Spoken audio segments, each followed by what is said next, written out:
తినాలి, డిసైడ్ కావాలి, ఇట్లాంటి యాక్టివిటీస్ అన్ని ఇందులో జరుగుతాయి.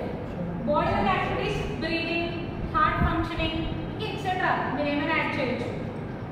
ఈ రెండింటిలో డిఫరెన్స్. దెన్ నీడ్స్, సెల్ఫ్కి good understanding, good feeling, good relationships, అంటే బ్రెయిన్ ఒక కామ్నెస్ ఇచ్చేది అనమాట. బట్ బాడీకి వచ్చేసరికి ఫుడ్ కావాలి, మీరు హెల్త్ అంటే హెల్త్ పాడవకుండా ఉండాలి, లేకపోతే ఎక్సర్సైజ్ చేయాలి, గుడ్ క్వాలిటీ స్లీప్ ఉండాలి, వేసుకోవడానికి క్లోత్స్ కావాలి, ఎక్సెట్రా అన్నీ వస్తుంది.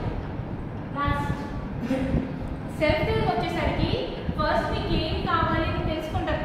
ఓకే నాకు ఇది కావాలి, దాన్ని ఇమాజిన్ చేసుకుంటారు ఎట్లా అని.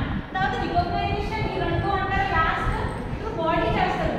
బాడీ తెలియదు ఇది కావాలి ఇది చేయాలి, అక్కడ కూడా కొన్ని నర్వ్ సిగ్నల్స్ అన్నమాట. ఫస్ట్ ఈ రెండున సెల్ఫ్గా ఇంటర్నల్గా చేయలేదు, బియాండ్ ప్రాసెస్ కనిపించండి. రికగ్నైజ్ చేసి దాన్ని ఫుల్ఫిల్ చేయడం. ఓకే నేను అక్కడికి వెళ్ళాలి అనుకున్నాను, నా బాడీ కావాలి, ఫస్ట్ నేను అనుకున్నాను, తర్వాత అక్కడ వెళ్ళి తీసుకోవాలి అనుకున్నాను, అక్కడ అయింది. బట్ వెళ్ళి తీసుకోవడం అని త్రూ నా బాడీ కదా. ఓకే నేను క్లాస్ నుంచి బయటికి వెళ్ళిపోవాలి అనుకుంటున్నాను, ఫస్ట్ అనుకుంటున్నాను, దాన్ని ఎజ్యూమ్ చేసుకుంటున్నాను, వెళ్ళేది త్రూ బాడీయే కదా. రెస్ట్ ఆఫ్ యాక్టివిటీస్ జరిగే through body, knowing and assuming అంతా త్రూ సెల్ఫ్ అనమాట. ఆ ప్రాసెస్ జరిగే రెస్ట్ ఆఫ్ జరిగేది అంతా త్రూ బాడీ.